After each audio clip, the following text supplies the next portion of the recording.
ሰላም ውድ ተመልካቾቼ፣ ቆፍጣናው መሪያችን ኮሎኔል መንግስቱ ኃይለማርያም በስልጣን ዘመናቸው እጅግ ይፈሩ ነበር።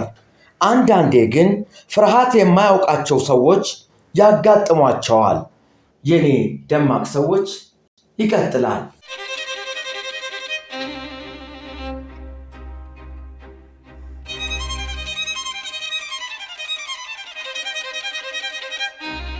የኔ ደማቅ ሰዎች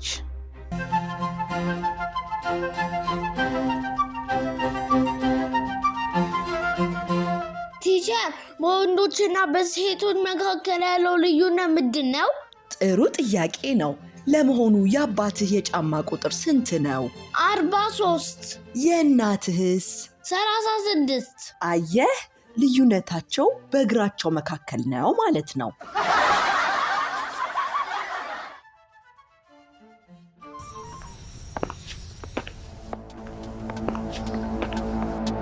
ኮስፒ ነው።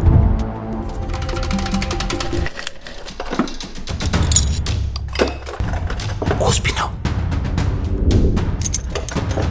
ኮስፒ ነው።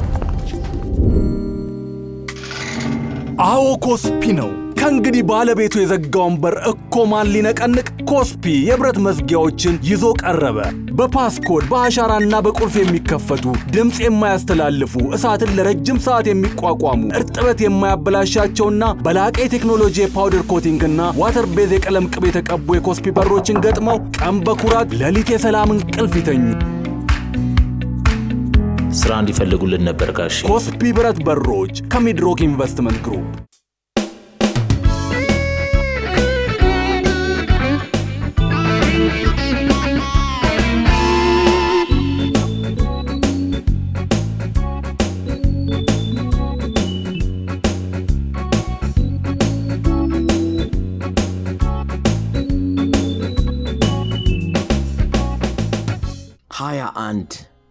ኮሎኔል መንግስቱን የተሳፈጠው የገጠር ሰው። ክቡር አቶ ፋሲካ ሲደልል እንዲህ አሉኝ። መንግስቱ በጣም ደፋር ሰው ናቸው። ወደ ክፍለ ሀገር ስንሄድ መንገድ ላይ ይቆማሉ። በተለይም ገበሬ ማኅበር ካዩ ወርደው ገበሬዎችን የማነጋገር ልማድ አላቸው አሉኝ። ቀጠል አድርገውም በእንደዚህ ያለ ጉብኝት ወቅት ካጋጠሟቸው ነገሮች አንዱን አጫወቱኝ።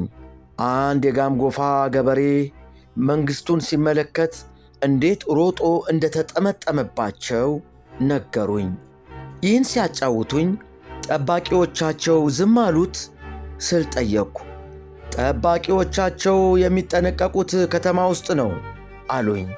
አያይዘውም በገጠር ኮሎኔል መንግስቱ በጣም ዝነኛና ተወዳጅ ናቸው ካሉኝ በኋላ ለመወደዳቸው ምክንያት ከሆኑት ነገሮች አንዱ የመሬት አዋጁ እንደሆነም ነገሩኝ። የመሬት አዋጁ ዛሬ እንደሚነገረው አይደለም። በእርሳቸው ዘመን ገበሬው የመሬት ባለቤት ሆኗል፣ ተደራጅቷል፣ ታጥቋል፣ ራሱን ይመራል። የልማት ስትራቴጂውም ቢሆን በገጠር ልማት ላይና በግብርና ላይ የሚያተኩር ነበር። በዚሁ ምክንያት በገበሬው ዘንድ ከፍተኛ ስም አላቸው። እርሳቸውም ከገበሬዎች ጋር ሲሆኑ ፈታ ይላሉ። ገበሬዎቹን በሚያናግሯቸው ሰዓት ችግራቸውን ያወሩላቸዋል፣ ይወያያሉ። ይሄ ሁሉ የምታየው እንደ ጋምቤላ፣ እንደ ጋምጎፋ ያሉት ሪሞት ኤሪያዎች የተገናኙት በመንግስቱ ኃይለማርያም ዘመን ነው። መንግስቱ በተለይ ለኋላ ቀር አካባቢዎች አድሏዊነት አላቸው። ኮሎኔል መንግስቱ ከከተማ ወጣ ሲሉ ጨርሶ የማያውቋቸው የገጠር ሰዎች ጋር ተገናኝተው ያውቁ እንደሆነም ጠየቅኳቸው። ክቡር አቶ ፋሲካ ሳቃሉና አንድ የሚያስደንቅ ነገር ልንገርህ አሉኝ። ክቡር አቶ ፋሲካ እንደሚያስታውሱት አንድ ጊዜ በሱዳን ጠረፍ በኩል ባሉ የኢትዮጵያ አካባቢዎች ጉብኝት በማድረግ ላይ ነበሩ። የጉብኝቱ መሪ ኮሎኔል መንግስቱ ኃይለማርያም ናቸው። አሁን ታላቁ የህዳሴ ግድብ ከተሰራበት ስፍራ አልፈው ሄዱ። ዲማ የሚባል ወንዝ አካባቢ ሲደርሱም የኮሎኔል መንግስቱ መኪና ቆመ። ኮሎኔል መንግስቱ ከመኪናቸው ሲወርዱ አብረዋቸው የተጓዙት እነ ክቡር አቶ ፋሲካ ሲደልልም ከየመኪናቸው መውረድ ጀመሩ። የአካባቢው ነዋሪዎች ዘላኖች ናቸው። ከየአቅጣጫው ተሯሩጠው ከበቧቸው። ይሁን እንጂ በወታደራዊ ዩኒፎርም አሸብርቀው አጠገባቸው የቆሙት ሰው የሀገራቸው መሪ መሆናቸውን አንዳቸውም አላወቁም። ከመካከላቸው ከነበሩት ሰዎች መሃል አንድ ወጣት የኮሎኔል መንግሥቱን ትኩረት ሳበ። እናም ጠየቁት። ወደፊት ምን መሆን ትፈልጋለህ? አሉት። ወጣቱ ወደፊት ምን መሆን እንደሚፈልግ ለመናገር ወደፊት ተራመደ። ወደ ኮሎኔል መንግሥቱ ተጠጋ። ልክ እንደ ቆሎ ጓደኛቸው እጁን ወደ ትከሻቸው ሰደደ። ማዕረጋቸውን ለመጠቆም ወታደራዊ ልብሳቸው ላይ ያረፈውን ኮከብ በእጁ ዳበስ ዳበስ እያደረገም እንዳንተ መሆን ነው የምፈልገው አላቸው። ድፍረቱ አብረዋቸው የመጡትን ባለሥልጣኖች ጭምር እጅግ አሳቃቸው። እጁን ከትከሻቸው ላይ አንስቶ ሳቁ ካባራ በኋላ ኮሎኔል መንግሥቱ አንድ ጥያቄ አቀረቡለት። ምን እንዳደርግልህ ትፈልጋለህ? አሉት።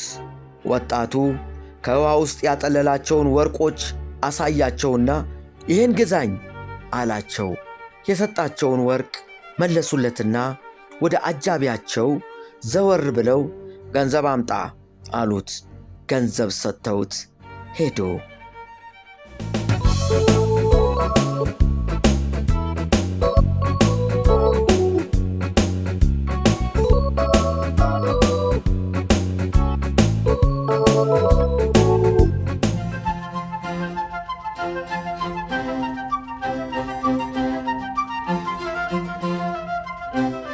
አሜሪካዊው ደራሲና ቧልተኛ ስለ ፕሮፓጋንዳ ሰዎች እንዲህ ይላል። ፕሮፓጋንዲስት የሆነ ሰው ከአንድ ነገር በቀር ምንም አይገርመውም። እሱ ራሱ የማያምንበትን ተናግሮ ሌሎች ሲያምኑበት ብቻ ይገርመዋል።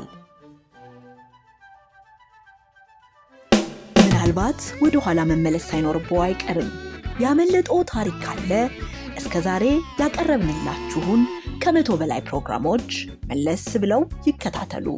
ለጠቅላይ ሚኒስትርነት መመረጣቸውን ሊነግሯቸው ቤታቸው ድረስ ከመጡት ከጄኔራል አማን አምዶም ጋር የተጣሉት የፍቅር እስከ መቃብሩ ደራሲ ሐዲስ ዓለማየሁ፣ የትም ያልተሰሙ የደራሲ ስብሐት ገብረ እግዚአብሔር አስቂኝ፣ አስገራሚና አሳዛኝ ታሪኮች፣ ብዙ ግፍ የተፈጸመበት ባለቅኔ ደበበ ሰይፉ፣ በሥራ ምድቡ ላይ የነበረውን ፖሊስ ጸረ ሕዝብ ነህ በማለት ጣቢያ ወስጄ ካላሳሰርኩ ብሎ ጣጣ ውስጥ የገባው ደራሲ አውግቸው ተረፈ፣ መንፈስ ሲወርድበት የሚጽፈው የገጣሚ ሙልጌታ ተስፋዬ አስቂኝና አስገራሚ ታሪኮች፣ የሌሎችም ደማቅ ሰዎቻችንን ታሪክ መለስ ብለው ያጣጥሙ።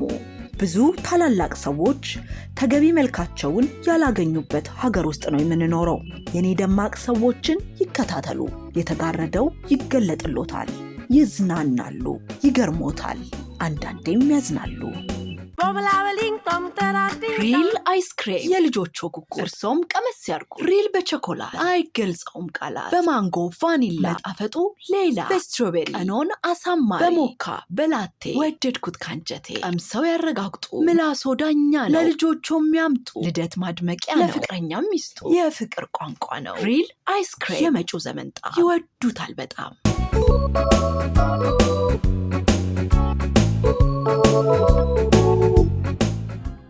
ሃያ 22 ሦስቱ ተጋፋጭ ደራሲያን። ከራስ ተፈሪ በኋላ የኢትዮጵያ መሪ የነበሩት ኮሎኔል መንግሥቱ እጅግ ተፈሪ ሰው ነበሩ። እንኳን በሩቅ ያለው ሕዝብ የቅርብ ጓዶቻቸው ጭምር ይንቀጠቀጡላቸዋል። ይህን ያጫወቱኝ የቅርብ አማካሪያቸውና የፓርቲው የኢኮኖሚ መምሪያ ኃላፊ የነበሩት ክቡር አቶ ፋሲካ ሲደልል ናቸው። ክቡር አቶ ፋሲካ ሁሉም ባለሥልጣን አንገቱን ደፍቶ ለኮሎኔል መንግሥቱ ይገዛላቸው እንደነበር ያስታውሳሉ። ከግንቦት 20 1983 በኋላ ካቀረቀሩበት ቀና ያሉ አንዳንድ የቅርብ ጓዶቻቸው መንግሥቱን ፊት ለፊት እንዲህ አልኩት ሲሉ የመስማታቸው ነገርም ፈገግ ያሰኛቸዋል። እነኚህን ጓዶች የድል አጥቢያ አርበኛ ሲሉም ይጠሯቸዋል። አሁን ዛሬ የሚፎክሩ ሰዎች ውሸታቸውን ነው። ማንኛችንም ለእርሳቸው ተንቀጥቅጠን ነው የተገዛ ነው ይላሉ ክቡር አቶ ፋሲካ። በዚህ መሃል ታዲያ ከሕዝቡም ከባለሥልጣኑም ይልቅ ደፈር ብለው ኮሎኔል መንግሥቱን ኃይለ ቃል የሚናገሩ አንዳንድ የኪነ ጥበብ ሰዎች እንዳሉም አጫውተውኛል። በአንድ ወቅት ስብሐት ገብረ እግዚአብሔር ስለ ጥበብ ሰዎች ባሕሪ የነገሩኝ ነገር አለ። እንደ ስብሐት እይታ ሰዎች በሦስት ይከፈላሉ። አንደኞቹ መንዳት ወይም መምራት የሚወዱ ሰዎች ናቸው። እነኚህ ሰዎች የመሪነት ዕድል ቢያጡ እንኳ ቤታቸው ውስጥ አባወራ ሆነው ቤቱን በአንድ እግር ያቆሙታል። ሁለተኞቹ መነዳት ወይም መመራት የሚወዱ ሰዎች ናቸው። እነኚህ ደግሞ ከእግር ኳስ ክለብ እስከ ፖለቲካ ፓርቲ ድረስ አጅበው ሆ ይላሉ። ወይም የአንድ ዘፋኝ ቅልጥ ያለ አድናቂ ይሆናሉ። ሦስተኞቹ ደግሞ መንዳትም መነዳትም አይፈልጉም። እንደ ስብሐት ገለጻ እውነተኞቹ የጥበብ ሰዎች፣ ሳይንቲስቶችና ፈላስፎች የሚፈጠሩት ከነኚህ መካከል ነው።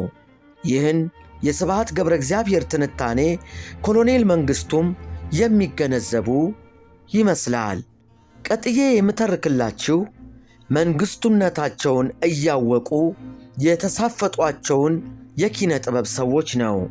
ክቡር አቶ ፋሲካ እንደሚያስታውሱት ባለቅኔ ሎሬት ጸጋዬ ገብረ መድኅን ፊት ለፊት ከሚናገሩ የኪነ ጥበብ ሰዎች አንዱ ናቸው። ጸጋዬ በረቂቅ ሕገ መንግሥቱ ዙሪያ ውይይት ሲደረግ በጣም ታሪካዊ ንግግር ነው ያደረገው። ራስ ገዝ አስተዳደር ሲባል ሰምቶ በዚያ ቁመቱ ብድግ ብሎ ማነው ራሱን የማይገዛ ብሎ ሞገተን ብለውኛል። ክቡር አቶ ፋሲካ ሌሎች ሞገደኛ የጥበብ ሰዎችንም ያውቃሉ። የፓርቲው ልሳን የነበረው ሰርቶ አደር ጋዜጣ 1ኛ ዓመት በዓሉን ሲያከብር ከተገኙት 2 የሥነ ጽሑፍ ሰዎች ልጀምር። ከነዚህ 2 ሰዎች አንዱ ጋዜጠኛውና ደራሲው ጳውሎስ ኞኞ ሲሆን ሌላው ገጣሚውና ጸሐፌ ተውኔቱ መንግሥቱ ለማ ናቸው። የሁለቱንም ታሪክ ያጫወቱኝ ክቡር አቶ ፋሲካ ሲደልል የሰርቶ አደር ጋዜጣ ኤዲቶሪያል ቦርድ አባል ነበሩ። በዚሁ ክብረ በዓል ላይ መንግሥቱ ለማ ንግግር እንዲያደርጉ ተጋበዙ። አብዬ መንግሥቱ ብድግ አሉና ሥርዓቱን በብርቱ ወቀሱ። ለአረንጓዴው ዘመቻ አረንጓዴ ድርሰት ጻፉ ትሉናላችሁ፣ ለቀዩ ዘመቻም ቀይ ግጥም አምጡ ትሉናላችሁ፣ እንዲህ የሚባል ነገር የለም ብለው ቁጭ አሉ። ሌላው ተናጋሪ ጨዋታ አዋቂው ጳውሎስ ኞኞ ነው። ሰርቶ አደር ጋዜጣን እንዴት አገኘኸው ተባለ። ጳውሎስ ለዚህ ጥያቄ መልስ የሰጠው እያዋዛ ነው። ሰውየው አለ ጳውሎስ ማርያምን ትወዳታለህ ሆይ ተብሎ ቢጠየቅ እንዴት አልወዳት፣ ከግንድም ያላጋ ልጅ አላት። ከግንድ በማላጋት የተጠረጠሩት ኮሎኔል መንግሥቱም ጦሽ ብለው ሳቁ። አዳራሹም በሳቅ ተናወጠ።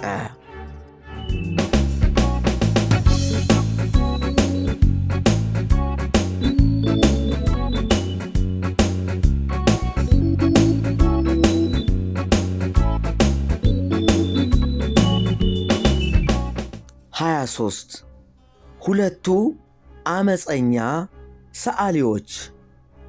ሌላው ሞገደኛ የተከበሩ የዓለም ሎሬት ሜትር አርቲስት አፈወርቅ ተክሌ ናቸው። ክቡር አቶ ፋሲካ የእሳቸውን ነገር የጀመሩልኝ መቼስ አፈወርቅ በሶቪየት ኅብረት እንደ እግዚአብሔር ነው የሚመለከው፣ በጣም ያከብሩታል፣ ይወዱታል በማለት ነው። በአንድ ወቅት ይህን ያክል ከምትወዳቸው ሀገር ከሶቪየት ኅብረት ግብዣ ቀረበላቸው። የተጠሩት የስዕል ኤግዚቢሽን እንዲያሳዩ ነው።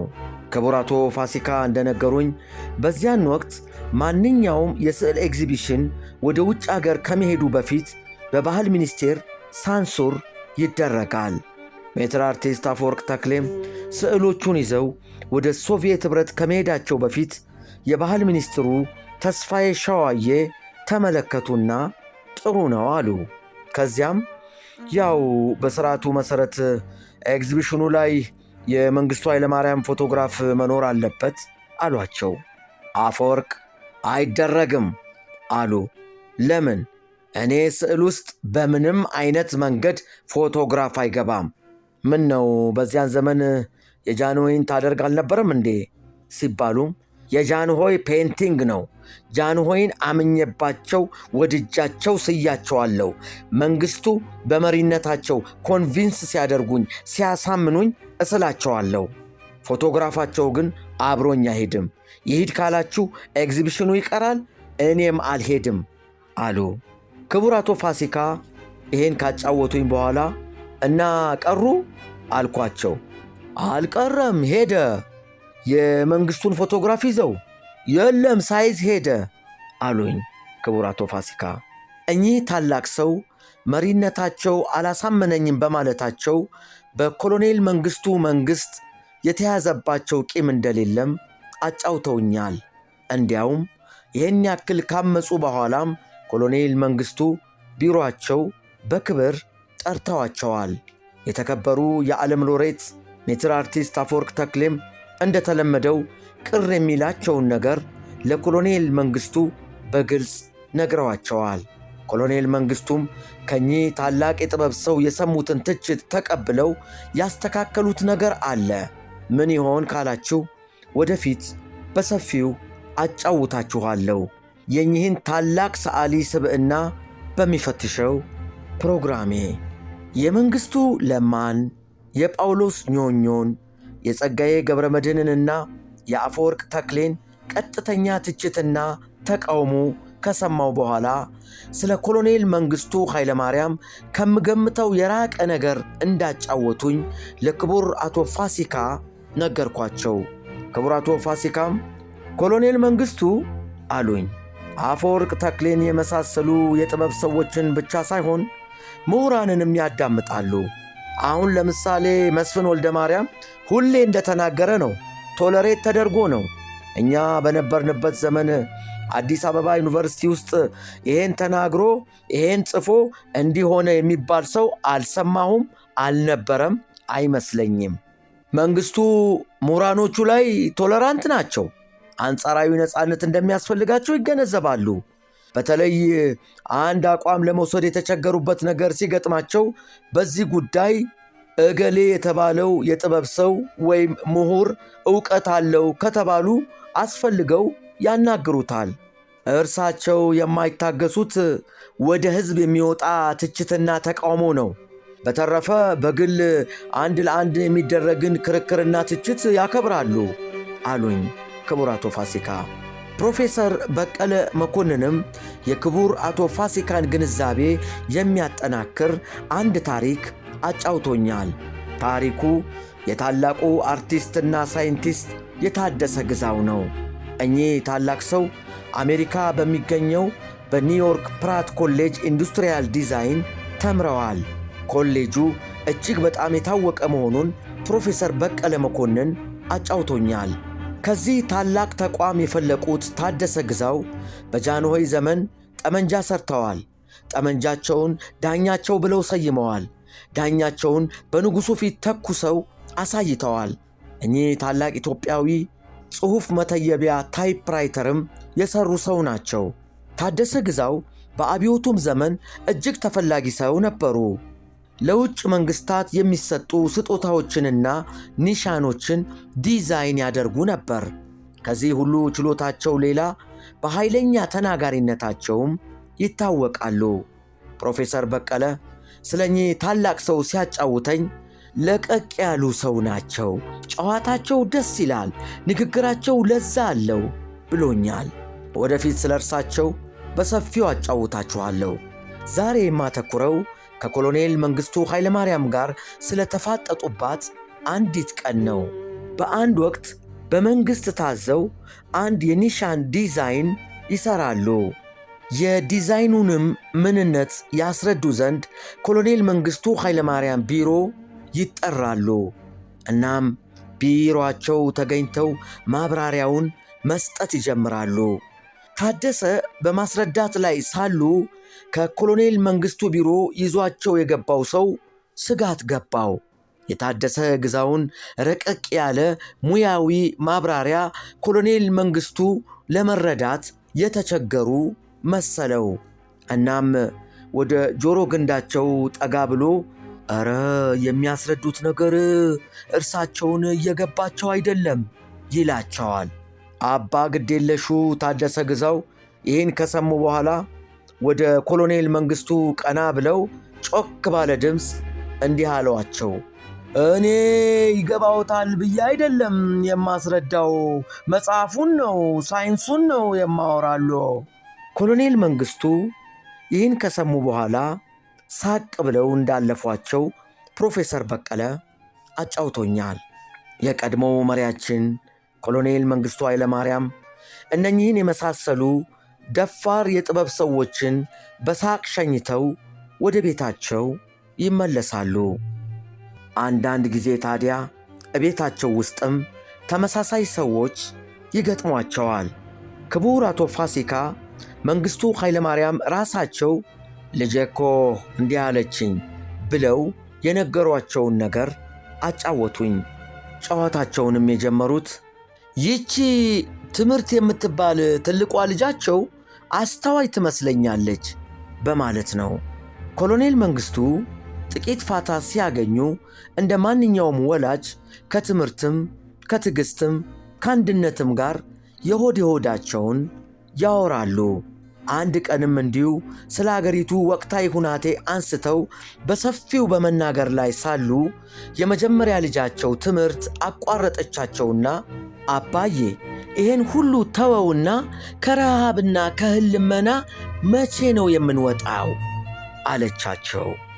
በዚህ የልጃቸው ጥያቄ ልባቸው የተነካው ኮሎኔል መንግሥቱ በማግስቱ ቢሮ ሲገቡ ለነክቡር አቶ ፋሲካ ሲደልል የተባሉትን ሁሉ ነገሯቸው።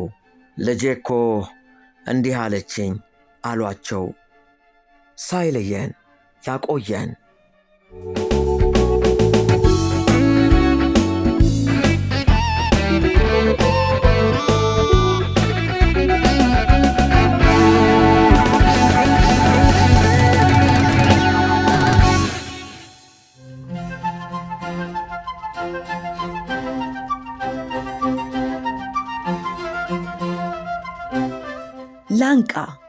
ላንቃ የሚያገለግለው በጉሮሯችን ውስጥ ነው።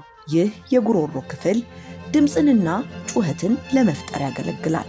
የከሳቴ ብርሃን ተሰማ የአማርኛ መዝገበ ቃላት ላንቃ የሚለውን ቃል ሲፈታው የንግግር ውልብልቢት፣ ልሳን መንገሪያ፣ ድምፅ ማፍለቂያ ይለዋል። ከዕለታት አንድ ቀን ትምህርት ቤት ማልደው መሄድ የነበረባቸው ልጆቿ በከባድ እንቅልፍ ተይዘው አልነቃ ማለታቸው ያሳሰባት እናት ልጆቿን ከእንቅልፋቸው ለማንቃት ስትል አሁን ካልተነሱ መርፈዱ ነው፣ በቃ እስኪ ከተኙበት ጮክ ብዬ ላንቃ በማለቷ ላንቃ ጩኸት የሚያፈልቀው የጉሮሮ ክፍል መጠሪያ ሆኖ ቀረ። ድል ቀለም ከኤምቢአይ በአንድ ጋሎን ሰፊ ቦታዎችን ማዳረስ የሚችል ከነውበቱ ለረጅም ጊዜ የሚቆይ ቀለም ድል ቀለም። ድል ቀለምን ይጠቀሙ። የግንባታውን አጨራረስ በድል ይደምድሞ። ተመጣጣኝ ዋጋ ከበቂ አቅርቦት ጋር ኤምቢአይ ድል ቀለም የሚድሮክ ኢንቨስትመንት ግሩፕ አባል ከኤምቢአይ። በኢሰፓ ከፍተኛ ባለስልጣኖች ያልተሰማ ኑሮ ዙሪያ ያዘጋጀንላችሁ ትረካ በሚቀጥለው ፕሮግራማችን ይቀጥላል። ከኢሰፓ ባለስልጣኖች በኋላም ታሪኮች ይቀጥላሉ። የታላቁን የሀገር ባለውለታ የልዑል ራስ መንገሻን፣ የነከበደ ሚካኤልን፣ የነጸጋዬ ገብረ መድህንን፣ የነ ኃይሌ ገብረ ስላሴን፣ የነ ጎሳዬ ተስፋዬን፣ የሌሎችም ደማቅ ሰዎች ያልተሰሙና የሚያስገርሙ ታሪኮችን ይጠብቁ። ሁሌ እንዲያገኙን ሰብስክራይብ ያድርጉን።